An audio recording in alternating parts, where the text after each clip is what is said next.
All right, welcome to the podcast. My name is Yusuf, and today we have Eromo. How do you? Egbejule. Egbejule with us, and of course, Nisreen. I was reading your biography, and your bio is pretty. It's great. You know, one thing I found amazing is your background, engineering in agriculture, right? Agricultural engineering. And how did you move from that to journalism? Okay, so I'd always been someone who was very interested in the arts, right? So growing up, I was ambidextrous, and also my brain was wired such that, I was part arts, part science, and then it so happened that my parents were also, one of them was a teacher in the arts, another in the sciences. So, I'd always grown up being quite, in the dying, being able to float back across from this sphere to this sphere. And so when I got into uni, there was this one time when there was a riot in school. I covered it. And, when I graduated, while I was waiting for all those post-graduation formalities, I just started writing journalism, moved to Lagos, and yeah, that's it. Yeah. So that's it. I never used my certificate anymore. So it wasn't like a big step. It's just because you were into it since. Well, I had already been into it, so I felt like at some point, I knew that I was definitely going to be a writer, but I wasn't sure if it was going to be a side thing or if it was going to be the main thing. But then, exigencies at the time, and I think it was just fate, Yeah. Even though I'm a big believer in preparations and all that, I also realize that there's there's luck and there's also the hand of God. So I think everything was just, it was like a formula that was pre-cooked or something, and I arrived at where I am. I see that you wrote for, like The Guardian and, major newspaper sites.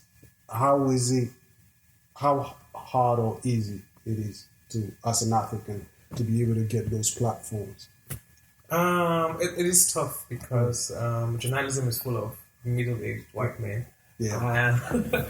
And most people are interested in, whether intentionally or otherwise, sticking to a narrative, right? Yes. And I say whether good or bad, because there are people who think, Africa is all about rising, it's all about positives, and then there are people who think it's all about negatives, and there are also people who are writing this, because they genuinely think that this is what it is, and then there are people who are also writing with biases. So there's all of these precepts, in whatever ratios and proportions. But many of us, based on the continent, writing about the continent for our own local markets, see the way these things are, and we don't have the ambition, or the drive to change that. We're just content with, let's just write for our people back home. These are the people we're writing about anyways. But I think early on I realized that I wanted to do more than just write for a small number of people. I realized that, to get a true picture of things to a larger audience, you have to target a larger audience. And so that was it. Yeah, we were really impressed yesterday, kind of doing some research on your background to see that you've published in, like you mentioned, The Guardian, Al Jazeera, Washington Post, Africa Reports, the BBC, and that you cover actually quite a wide range of. I think there was remember. I might have. I think there was something. It's just a lot.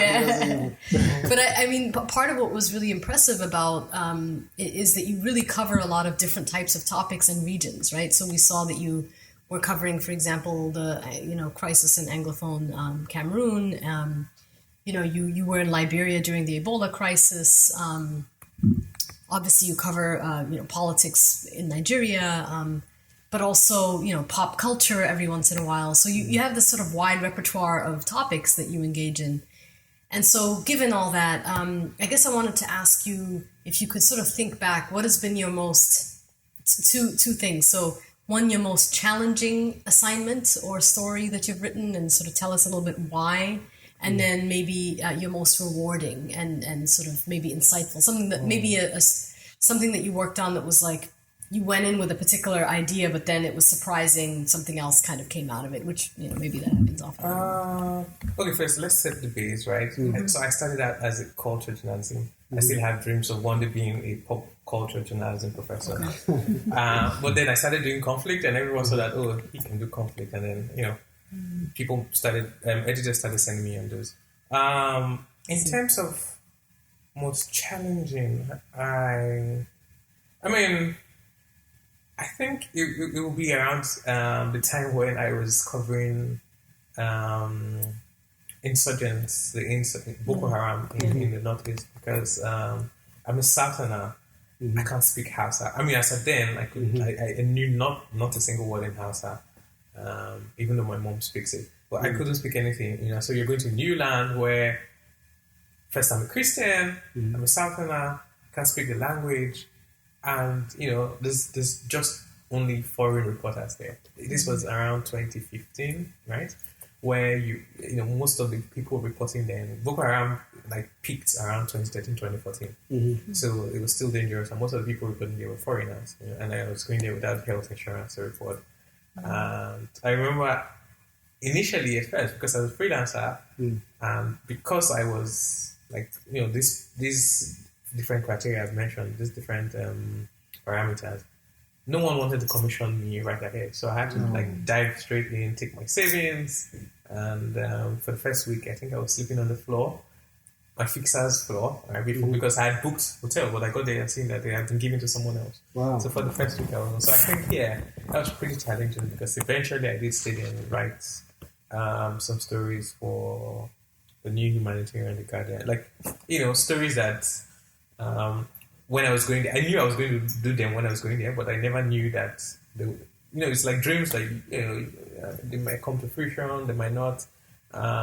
So reporting all of that with very tiny budget, no health insurance. Yeah, now that I think about it, I think that was pretty challenging. And then navigating through the waters, you know, you have to pay fixers, but you know, you can't pay them the way that others pay them. So, and then getting permission to report, getting permission from the Nigerian army to go to certain places is really terrible, because